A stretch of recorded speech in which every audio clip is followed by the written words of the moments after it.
also for, I believe you've been working hard getting some questions for Sir Brian. That's great. Today is a pretty special day for Perth Academy because today we launch this programme that I talked to you about earlier on. We're calling it Enterprise 16. And this programme is 21 days with a focus on developing skills. Personal skills, social skills, enterprise skills, leadership, communication, problem solving, all the skills that we think you need, that we recognise that we need to be successful in whatever it is that you're going to do when you leave Perth Academy. And the reason that we're doing this is that we listen to employers, and what employers tell us is that qualifications are important, and you've heard me say before, you should be working hard, studying at home, getting your qualifications. It's very important. But they aren't everything. And beyond qualifications, employers are saying they want young people who can be confident. They want young people who know their own mind, who can speak confidently, who can deal with challenges and bounce back, who can be positive in their approach, who can work well with other people. That's what they're looking for. And it's really important that we give you guys the opportunity at school to develop those skills. So the next 21 days, we've got all sorts of things lined up that we think will be fantastic opportunities for you to do just that, and we're really looking forward to it. I'm absolutely delighted and honoured that Sir Brian Souter is here today to help us launch this event, and he's going to be spending a little bit of time with us talking about his journey. By way of introduction, for those of you that might need it, Sir Brian's a celebrated Scottish entrepreneur, a very successful businessman in his own right. You'll have heard of Stagecoach, and as well as founding Stagecoach, Megabus, South West Trains. I mean, I could go on. But Sir Brian's also very heavily involved in investment and charitable work as well. And in 2011, he was awarded a knighthood for his services to transport and the voluntary sector. He was one of just 7 Scottish business people who made the UK list of billionaires in 2014. Now that might be impressive to you, but actually what's more impressive for me, in having met Sir Brian, is just what he can share with us in terms of his own journey. Because let's not forget that Sir Brian, I'm not going to say how many years ago it was, but he sat where you're sitting, and he was a student at this school. We're very proud of that. But I'm not going to steal your thunder, but I've read somewhere he wouldn't have described himself as a model student. That's true. And I heard quoted that he was a truant at school. That's true. That he didn't quite believe that ties were that important. He used to get in trouble for not wearing his tie. That's true. You know? And actually, although maybe in some ways, I'm sure you had a lot of many happy times here, in some ways school didn't fit for him. But what I hope we'll hear today from Sir Brian, what I'm sure we'll hear from Sir Brian, is that you know, if you've got the right skill set, if you've got the right dreams, if you believe in your own dreams and you believe in yourself, you can really achieve anything. And I'm sure that over the next 40 minutes or so, that we'll all hear something today that will help us on our own journey. So I'm absolutely delighted to welcome you to Perth Academy. Thank you very much for helping us launch this event. Young people are looking forward to hearing from you, but I know that you're also looking forward to getting some questions from them as well. Yeah, the Q&A is always a fun part. Just a wee bit of background, wee bit more of the background. I was brought up in the Letham estate. I lived in Brand Terrace, and so I used to attend the school here, and actually I have quite good memories of the school, but my academic career was a bit faltering, I think is the best way to describe it. And at the end of the 3rd year, I crashed so badly. At that time, you could leave school when you were 15, and I thought I thought that's really what I should do at that point. And actually, I had a mental block about doing maths. Maybe some of you are really good at maths, but I just can't do maths, right? And it's to do with the algebra thing, you know, when you put an X and a Y in front of the equation and that, my mind just goes, you know, row of 9s in a computer. And if you put a pound sign behind the number, I'm good. I get that, I understand that, I can do that. But I just couldn't do maths. So, like I think I had something like 17% in the first term exam. And then they said I really needed to try harder. I was always getting these pep talks, you know. And in the second term, I got 18%. So that was me. I crashed and burned. But I changed my course, and I took economics and accountancy. And my father was a bus driver, and he didn't really care whether I went to school or not, if I'm being honest. But he said to me, look, he said, I don't know, care whether you go back to school or not, but if you go back, you have to get on with it. Otherwise, just go and get a job. And you know, it's interesting your advice here, because actually, some of the people that are most successful haven't always had fantastic academic careers, right? Anyway, I took his advice, and when I went back, I actually did quite well, and actually ended up getting the prize for economics and accounts, which everybody, I think, was suffering for shock about it, actually, after my sort of first 3 disastrous years. So I think there's a message there that says, you know, it's never really too late, because some people have these kind of changes of step or changes of heart even later on in life, but everybody's different, and not everybody's actually a natural academic. And I have 4 kids, and some of them have done okay with their academic life, and some of them just haven't done it at all, right? And that's fine, because everybody's different. It just means you've got to develop the skill set that you have, and develop the important thing is developing your values, to be quite honest, because employers are looking for different qualities often. And yeah, sometimes you need a specialist thing, and you need to have somebody that's, you know, I've got a software, could write software, and they're you know, pure brilliant geek or whatever, right? But it needs all kinds of different people in the workforce to make it work. Anyway, I was supposed to tell you a bit about my story. I'll really pot this down, because I always was interested in buses. It sounds like a strange interest to have, but my father was a bus driver, and my ambition was to be a bus conductor. And so I actually fulfilled my ambition when I was 18, when I got a job on the buses. It was like, you know, the dream job for me, and I just loved it. But I got on to do a college course, because I couldn't get into university because I'm dyslexic or something, but I just couldn't do maths. And I couldn't get into university because I didn't have an O-level maths.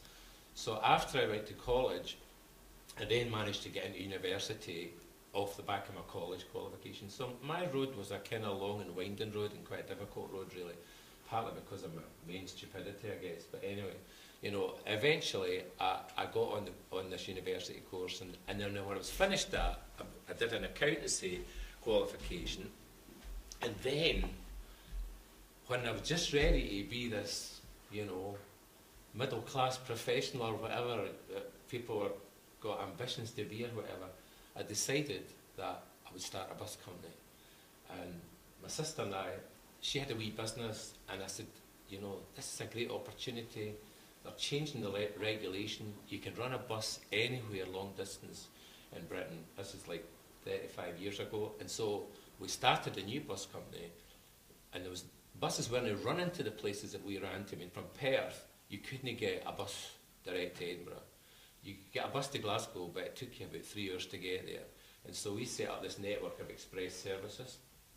And you couldn't believe that now, because if you go up to Broxton, there's about 35 buses a day or something in some of these corridors, right? But at that time, there was no express bus services at all. And as I say, the rest of it is history. I'll tell you a wee bit about Megabus, because I think when we started Stagecoach, I think there was a few things that we did that were different. I think we had new products. We had big fancy double-decker coaches that nobody else had done. We had really good prices and really good cost structure, and we really captured the imagination of the public with it. And we did marketing. That seems like a really elementary thing, but at that time nobody did any marketing in the bus companies. They just didn't bother. They said, well, if you need to get a bus, you have to get our bus. It's at the bottom of the street. You know, why would you bother wasting money telling people about the bus service? And it was a state-owned company, and that was kind of the idea was, well, why would we bother marketing? We've got a monopoly, and if somebody needs to use a bus, then they need to use our bus. So we kind of changed that with bringing marketing in it, and some of the marketing was quite dynamic at the time. When we started a new bus company in Glasgow, we called it Magic Bus. And I looked out the original marketing plan, and it's got all this stuff in it. And we put these stickers on the bus stops, which the corporation were pretty angry about, actually, about Magic Bus. And there's a whole list of stuff here, but basically we didn't spend very much launching the company. And one of the things we had a magic rabbit, and so the rabbit costume was £74, and the magic rabbit was the best marketing gimmick of the whole thing, because it used to jump about, and we ran the buses around Castlemilk, and the only problem was the Waynesville started dodging the school and following the rabbit about during the day, and so eventually we had to take the rabbit off, or the rabbit was going to get skinned, literally, you know. But it's just, you know, nobody had ever done anything daft like that with buses before. They just thought buses were boring, and, you know. So that's the kind of things that we did that were different. And then about Megabus, it's quite an interesting story actually as well, because many years passed, and then the internet came in, and I was looking at this and I'm thinking, what's in this for the bus companies? What would make this work for us? What are we missing here, you know? And it was, you know, EasyJet had started up, and Ryanair, Southwest Airlines started us off in America about 20 years ago. And I thought, why would we not do this for our long distance buses in particular? And using the same model from £1 or whatever, right? And so I set up an experiment, and I had two old buses. In fact, the drivers had a nickname for these two old buses. One of them went 55 mile an hour, and the other one went 53 mile an hour. And the drivers used to call them the snail and the slug, because they were so slow.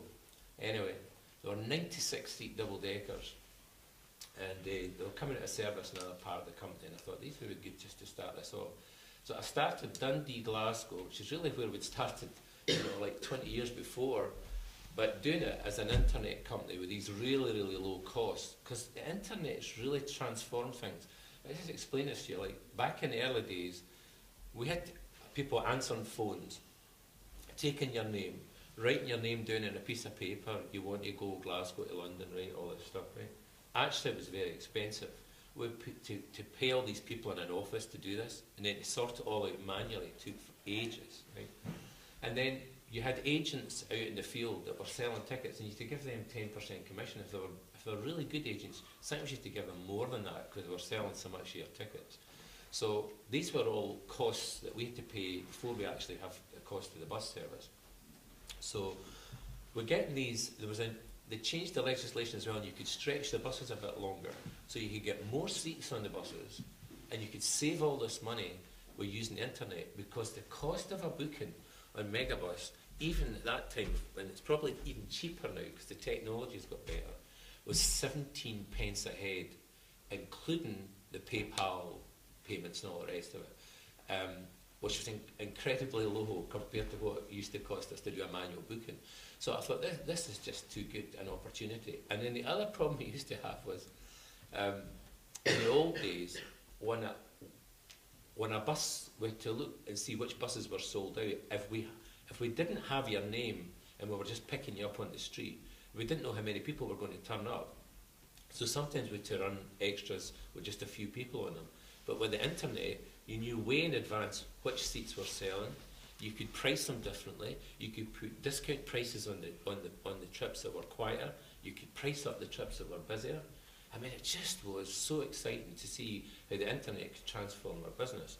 And I remember speaking to Stelios about it, because I thought, you know, he's really the king on this stuff, you know. And I went to see him and I said to him, you know, I'm really happy to run with EasyBus as the name for this, because that was before we came in with Megabus. I thought, we'll call it EasyBus and we'll just run it as EasyBus.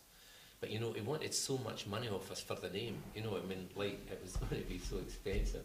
And I said to him, look, I said, I can do this.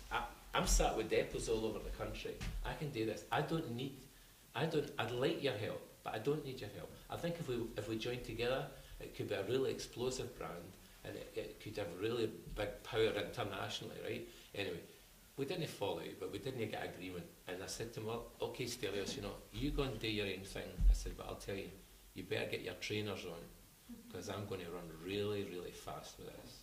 And we pushed it out. Once I'd done the experiment on Dundee, Perth, Glasgow, I started moving really fast, rolling it out across the country.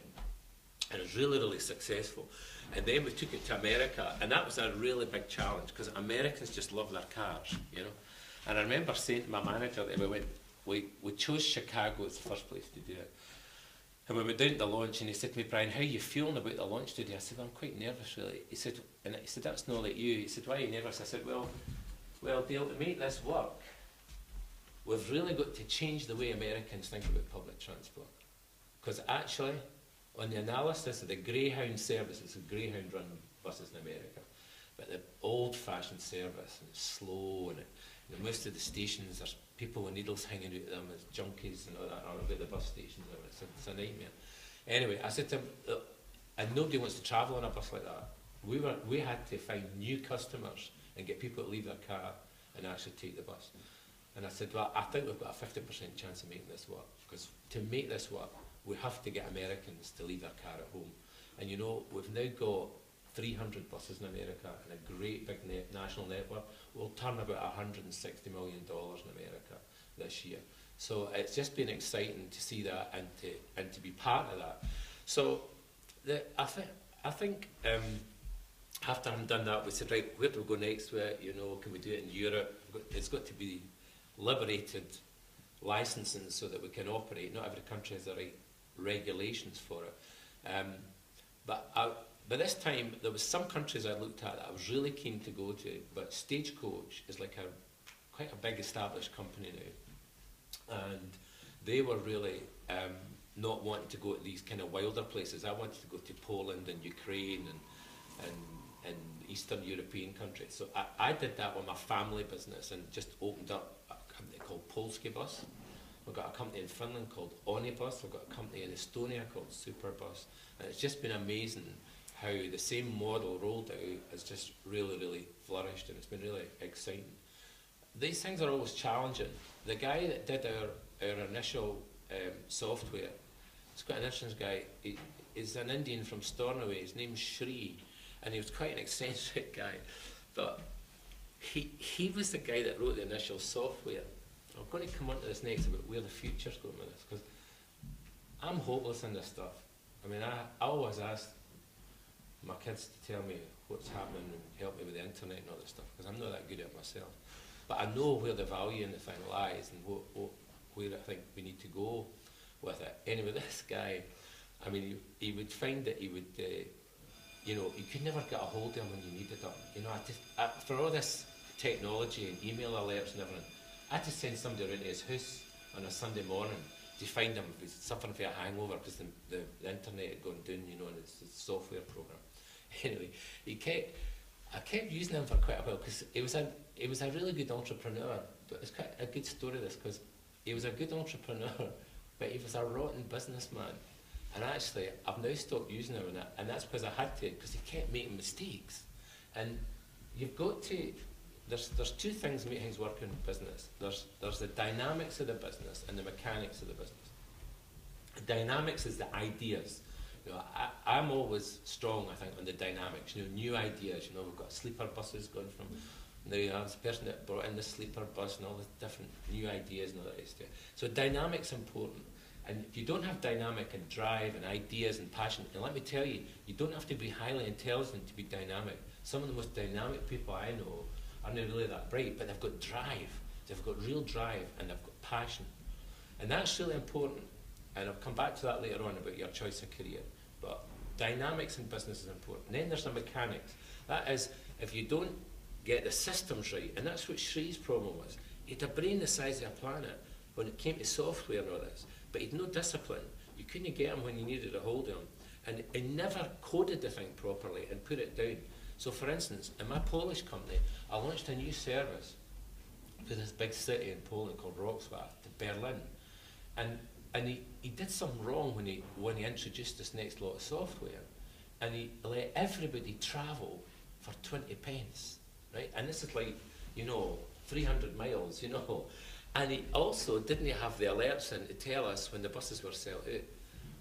When we picked it up ourselves, there was like 300 on every trip at 20 pence. I think half of Roxworth must have gone to Berlin when we opened the service, you know. And then when we opened the Polish thing, you know, he forgot that Poland was an hour ahead, and he didn't switch the machine on, right? And so we launched the thing. The internet was half of 1% of the population of Poland went on the website. Nobody had ever seen anything like this in Poland in their life, right? The web traffic went way up like this, and of course the next thing, you know, we said, right now we need to get the machine switched on so that we can collect the money. And he had forgot that Poland was an hour ahead. The Polish bankers all went home at 5 o'clock. That was like, you know, 4 o'clock in Edinburgh. He still thought he had an hour. He didn't get the thing done. He didn't switch it on. We had to have everybody's seats free. Every seat was free, right? And the website, you should have seen the traffic climbing. It went like this until about 8 o'clock at night, and then the whole thing completely crashed. I mean, totally crashed, right? And we had to put a front page up saying, sorry about the demand, can you come back tomorrow morning again, right? So, being in business, if somebody asks me, why do you keep doing this? You know, you've got plenty of money, why do you keep doing this? I do it because it's great fun, and I really enjoy doing it, and I'm passionate about it. So this thing about mechanics dynamics is important. You've got to have enough good skilled people doing your accounts, running your IT system to make sure you don't have these type of problems, right? And you need the different personalities involved in a business to make a business work. So, final thing is, where do we go next, right? What's the challenges that I'm facing just now? And the challenge I'm facing just now is the digital challenge. And I just to explain it to you, I realise the world is changing so fast. You guys are much better qualified in this than I am. This guy, Adam, he went to do his business in a Virgin train last year. He sat down in the toilet and did what you do when you sit down. And after he'd done that, he realised there was no paper in the toilet. And so he went on Facebook and started, or Twitter, I can't remember which it was. I think it was Twitter. He tweeted out the toilet, I'm sat in the Virgin train's toilet and I'm running out of paper, right? Anyway, this is how wild the world is, how it's changing, right? Somebody on Virgin that was monitoring the web picked up that he had this problem, phoned the guard on the train and asked him to take a toilet roll down to give Adam the toilet roll. The story ends happily, okay? But this is a realisation how business is changing. This is a digital age, and it's fast. Things that we didn't know about for 2 days or 2 weeks till somebody sent a letter in, we now know in 2 seconds because it's social media. So social media is completely transforming the world in which we live. And I have to tell you, that's a big challenge for us at Stagecoach, that we are working feverishly at to change and to catch up. And here's some statistics. Ryanair's a bit like us in some ways, in the sense that they were way ahead when they started off. Megabus is way ahead when it started off, but the site, especially in Britain, some of the overseas sites are much better. We've got apps in America. The British site's really clunky. I mean, you know, we're just needing a boot up the backside on it, basically. And we're doing that just now. There's a new app coming and we're relaunching the website and stuff. But it's keeping up with the pace of change in the thing, right? There are big opportunities as well. Now, Ryanair's got a lab outside Dublin with 200 geeks in it, working out what the next thing they're going to do with the internet is, right? Because they know they're behind on this. Interesting, they haven't produced anything great yet, because the Ryanair site's still pretty clunky, I think, right? But it's interesting. Things are really, people are recognising the challenges. Uber, very clever, that a piece of software can transform the taxi industry with devastating effects, right? And could be a threat to us going forward. Big opportunity for us. Why don't we get smart and offer taxi travel on our bus app so you can get the choice between the two? So there's a whole lot of opportunity for us as well in this. But we need to think, you know, how do we go about doing this? In my investment company, we're invested in quite a lot of different businesses. And one of the businesses we're invested in is a company called Skyscanner. Have you all heard about Skyscanner? Anybody heard of Skyscanner? Well, your folks probably use it. If you want to get a flight, Skyscanner's great.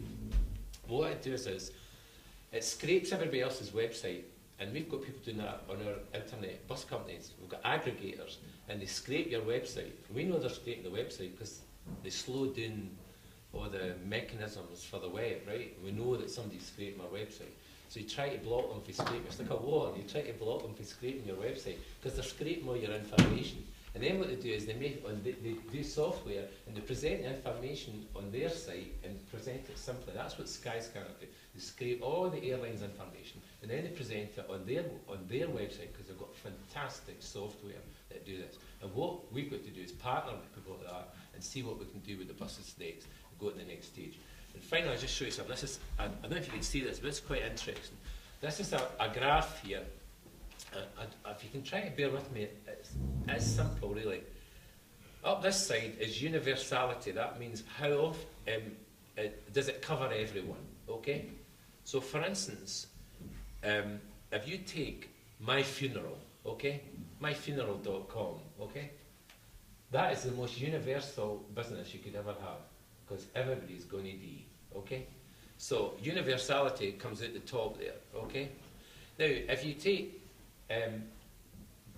the low universality, okay? We've got My Ferrari down the bottom here, okay? How many people are going to go out and buy a Ferrari, okay? And then along the bottom, you've got frequency, okay? Hopefully, you're only going to do once, so it's very at the bottom of the frequency, okay? And you know, with My Ferrari, it's not very frequent either, eh? I hope you may be looking at My Ferrari, guys. It might be successful. Don't give up on it, right? But anyway, it's not going to be big numbers of people. That's the truth of it, right? Okay? So, at the other end of the scale, you've got the tech stocks. And this is companies like Google and Facebook and Amazon, right? And they are becoming more and more universal. More and more people are using Google and Amazon and Facebook, right? Not everyone's on it, but there's big, big numbers. And the people, that Google's right at the very top, because it's more universal now than any of these other tech companies. And then frequency-wise, well, it's happening not just hourly, this is like lifetime, annual, 6 months, 3 months, weekly, daily, hourly. I mean, our long-distance bus company would probably sit here about between 3 months and weekly, right, if you're going long-distance bus service. But these guys are doing hourly. These guys, Google's doing it every millisecond, right? And so that's where they're sat now. So these are the tech stocks, and the reason they're up in this quarter of this graph at the very top bit here, okay, is that this graph shows you the value of the companies that are in this. So the tech stocks are the most valuable companies. They're up in this final corner here. They don't produce anything. They're like virtual companies. Theoretically, you could run them for your garden shed, right? They don't manufacture anything. I mean, some of them don't even, I mean, Amazon, sure, it buys stuff, right? But Google doesn't even buy anything, right? Facebook doesn't even buy anything, right? They just exist in the social media world, but they are driving enormous amounts of revenue, and these companies are worth 35 times their earnings. 35 to 40 times their earnings. That's why Google is the most valuable company now in the world, and it's like billions and billions of pounds worth of value in it, right? Because that's where they're sat. And let me tell you, it's young people that run these businesses. I went to visit the Uber people. I think I was the oldest person that had ever been there.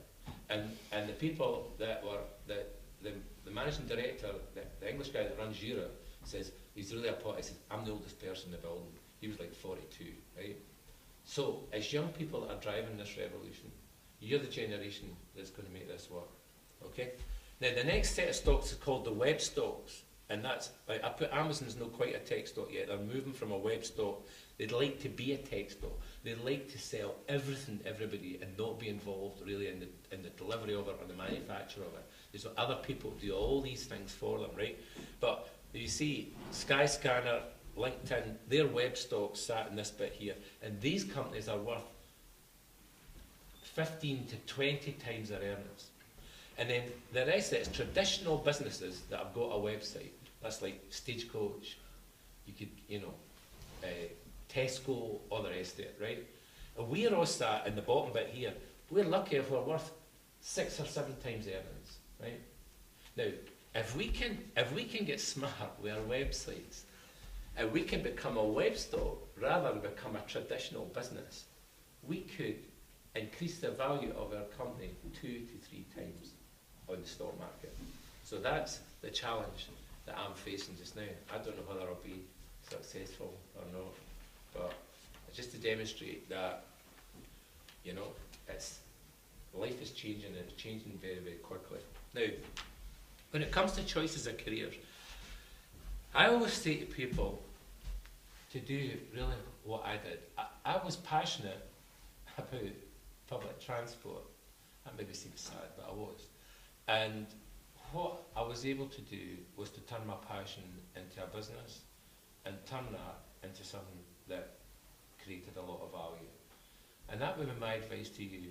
Whatever you're passionate about, whether it's clothing or music, or you know, you're a techie and you can do that stuff, or you know, history, whatever you're passionate about, follow your passions, because life's too short, and you've got to make money to survive, and there are jobs that you just do because you need the money, and that's fair enough. But if you find something you really like doing and you're passionate about it, you'll find that you will enjoy what you're doing. And I've been really, really fortunate. I was really blessed because I chose something that I really was passionate about, and I got someone to pay me a lot of money to do it. And that's the secret of success. Find something you like doing and get someone to pay you good money to do what you like doing. That means that you're having a successful career and an interesting career going forward. So that would be my advice to you. And for those of you that think about business, you've got to be passionate about whatever it is. I mean, I meet people with my Souter investment company that I've started. I met the guy that did Mama Wagon and all that kind of stuff, and Chris Van der Kyle that did the games, computer games in Dundee. And you know, they've all got some common things about them. They're passionate about the subject that they're involved in, and they're very driven, very determined to be successful. And if you've got these two components, passion and drive, then you can be a successful business person. If you don't have that, then maybe you're more in the mechanics side of things. That can still be very satisfying, but in making things work, because other personality types that find themselves more comfortable doing that. They don't want to take risks, they're uncomfortable taking risks, not where they want to be. But they've got really good skill sets. And it sounds like mechanics, like they're boring, but they're not boring. It's just a different skill set. They're very good at it. And so find a thing that you're good at doing, that you're interested in, whether it's a mechanical thing or a dynamic thing. Dynamic is to do with enterprise. If you don't have that risk-taking streak, then don't go into business, because you'll be the most miserable person, and you'll have a nervous breakdown and you'll die of fright. But you've just got to work out what kind of personality you are and what suits you and what you're comfortable doing. But don't do a lifetime of things. I've met people that have been working someplace for 50 years and they're really unhappy. Whatever you do, don't do that, because life's too short. Okay. Thank you very much.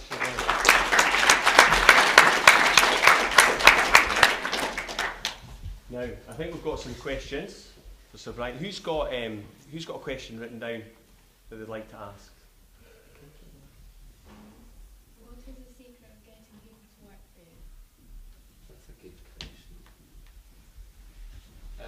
Did everybody hear that one? What is the secret of getting people to work for you? Is that what the question is? Yeah. Well, I mean, an obvious answer to that is you have to pay the market wage rate to get people to work for you. And we've always at Stagecoach positioned ourselves that we feel if we can pay a small premium to the market rate, then you can be more selective about the people that you get. And that's a fundamental thing. Nobody wants to work for nothing or work for less than the market rate. But to get people motivated, I think it's part of that passion thing I was talking about. When people see you're passionate about it, it's kind of infectious, and other people catch on. And I've got some fantastic people working with me. I've got people that would go at the ends of the earth for me, and I sometimes feel quite almost like humble about that, because I don't deserve that, to be honest. But I think it's to do with having a vision and sharing that vision. It's to do with fairness and paying people the right wages and being fair with them. It's to do with vision and showing people some passion about that vision and creating vision for them and communicating that, some motivating and enthusiasm, and getting them enthusiastic about it. It's about getting a sense of belonging, so they feel part, almost like a family, like they know that when they come to work they feel they're happy and they're part of a family, that they're cared about and that they fit in with what's happening. So I think these are how you get people to work for you. And it's funny, I would say that these are more important than, I mean, some of my senior people are very well motivated money-wise. I mean, they can make, some of our very senior people can make millions of pounds from their job, right, over a few years. And some of my people, I've got people in Finland that are shareholders with me, so you know they're going to make a lot of money if we sell the business out later on, because they're like partners with me, and that's important. But you know, that's not what motivates them, funnily enough.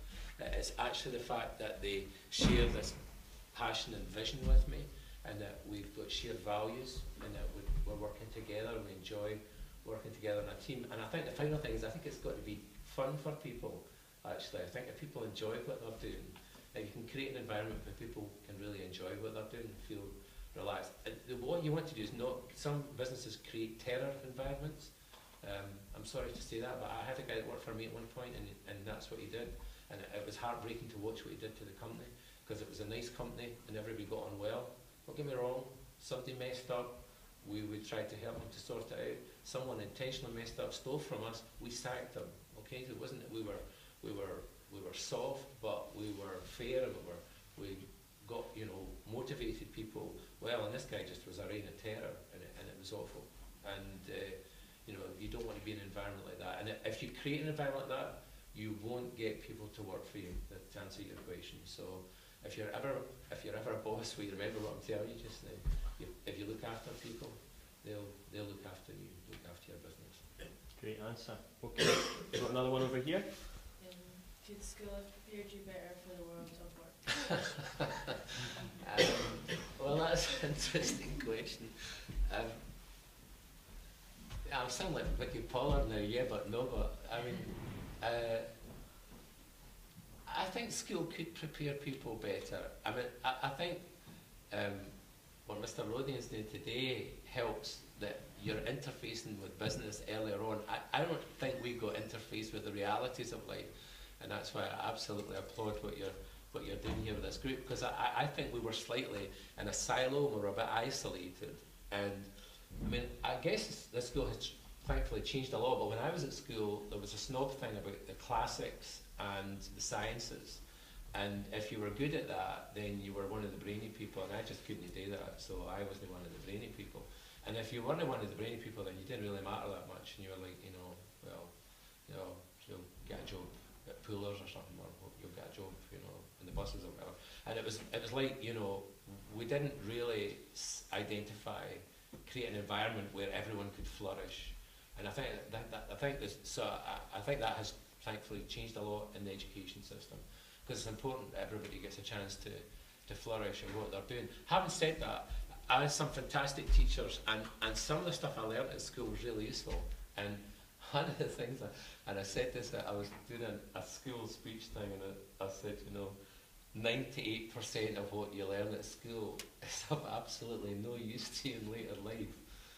And the teachers are them, you know, what's he going to say next, you know? And that's true. 98% of what you learn is absolutely no use to you in later life, right? But here's the point. The 2% could be really fundamental. And I'll just tell you a story quickly. When we started the bus company, I had studied economics and knew about supply and demand and all this stuff. And the teaching of it is that if a new product comes in,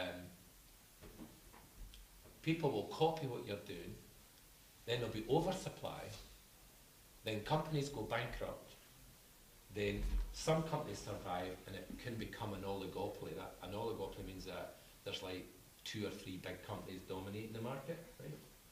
Most of the businesses in Britain are really oligopolies, even with the big supermarkets. There's not 15 or 20 big chains. So it's interesting, and then the market settles down. And 18 months into the business, that's exactly what happened. When we started the business, everybody said that wee nurse and that bus driver's laddie are daft, right? And everybody laughed at us and thought we were stupid.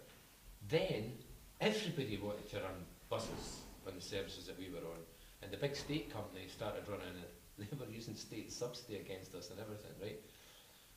And I recognised at that point, and I said to Anne, we've got now to consolidate. There's going to be casualties here, and we need to consolidate.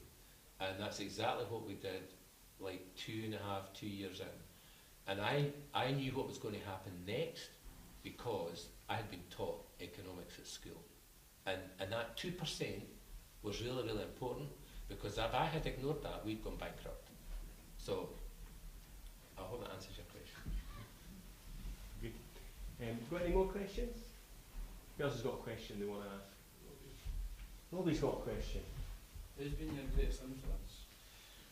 I often get asked that question, and I think people would think I would say, like, you know, Richard Branson, who I know or whatever, and I think Richard's great, and you know, still doing some business with Richard. But you know, the greatest influence on me was my old man, my father. And my father was quite an unusual guy. Although he was a bus driver, he was actually running businesses as well as working as a bus driver. He used to buy and sell cars. He had property that he was renting out. He used to rent taxis. He used to rent the cars that the taxi people operated. He was actually quite a competent businessman in his own right, and very, very astute. And he taught us a lot about dealing, how to buy and sell, and a lot of the principles that he taught me. You know, not to be too greedy, to turn your money quickly, to leave some minute for the next person, and you know, if you bought the thing right, then it sold itself. It was easy to sell. Some really good principles about business that my father taught me. And I think also, when I look back on it, you know, he was a lot smarter than I gave him credit for. I'll tell you this bit of the story, it's quite funny. He accumulated a lot of money, but he never ever had paid any tax. And so the story was about Stagecoach was that, which is all true, that my father put £25,000 into the business. At 1980 prices, that was like several £100,000, right? And he had accumulated that money, and that's what Stagecoach was launched off the back of. And my savings, and Anne put her house up to the bank, and that's where the bank money came from, was off the back of the mortgage in our house. So that's where the money came from. But 2 years in, the tax inspector came to the company, and the story put in, which was right, my father used his redundancy money. Well, he did, but the redundancy money was £3,000, you know, and that was after a lifetime as a bus driver. The rest of the money was the money accumulated from all these businesses he'd been running. So when the tax man came, I said to my sister, I just think we should just tell this guy the truth, because there's no way that this can be concealed. My dad really didn't keep that well. So I said to the tax inspector, look, I'm just going to be really honest with you. And I told the tax inspector the story. And I said to him, look, we are prepared to pay his taxes for him, because he'll never ever pay them, because he just had a thing about it. He thought that was his money and he wasn't giving it to the government. And he was pretty strong in that. So I said to the tax inspector, look, we'll pay the money for him. So I think it was about £7,000 or £8,000 was the tax on it. We ended up paying the old man's tax. And let's bring that forward to the banking crisis of 2008. You guys are still too young to remember, probably. But we thought all our banks were going to go burst. And I'm thinking, where's our money? And Stagecoach had 140 million on deposit at the Bank of Scotland. And the Bank of Scotland was pooped, totally pooped. And I'm thinking to myself, my old man wasn't so daft. He kept all his money in the house, you know. And I'm thinking, we better get the money out of the bank and get it now. So I phoned the guy at Souter Investments, because we had some money on deposit as well, and I said, how much have we got? And he told me, I said, Andy, get a Brinks van and get all the cash out of the bank and put it in the Brinks van and park it in the drive at Crieff. He said, you're joking. I said, Andy, I've never been more serious about anything in my life. And this is like 2 weeks before the whole thing came to a crash, because we knew the rumours of what was going on, and we knew that, I knew when I'd said to Martin the week before that, phone and put the 140 million from Bank of Scotland, split it up, put it in a Barclays, spread it round all the banks, because this is looking really, really serious, you see. And every time we were phoning, they were coming back and phoning back and saying, are you sure you want us to move your money? I said, are you sure we want us to move your money? You know, just take the instruction, you know. So we knew that things were going good, and then in the 2 weeks before it, I got a call from the senior guy at the bank to assure me, and that was me finished. I knew then the balloon was up, you know. I mean, it was a really, really shaky phone call, and I thought to myself, this is serious. We could have a banking crisis here, and all the banks could go bust. And I thought, what did the old man do? The old man kept all his money in the house. So that's why my father is the person I learned was from, and I look up to. Okay, we've got a few minutes before the bell, folks, so I'm going to take this opportunity on your behalf to thank Sir Brian for sharing with us some of his experiences, some of his learning, and doing it in such a style. You know, we hope you felt welcome here today. Very much so. We hope that you enjoyed coming to see us. Please never be a stranger at the Academy, you're one of us. Sir Brian was telling us that this room, does anyone know what this room used to be used for? Do you remember This was the gym hall. Yeah, this was the This gym is where hall. the gym was. So if you can imagine Sir Brian running about chasing a tennis ball or kicking a football, it happened in here. So you'll always be welcome here. It was an absolute pleasure listening to you today. I think we can all learn a lot from the simple messages of, you know, follow your passion, have determination, treat people well, and also follow your values.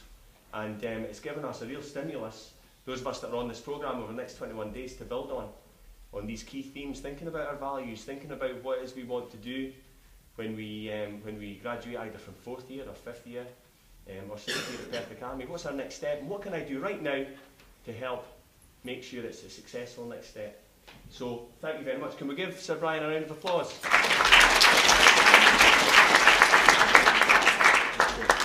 Thank you. Right. You guys, you can just talk quiet amongst yourselves for a few minutes before the bell goes. Thank you very much, folks.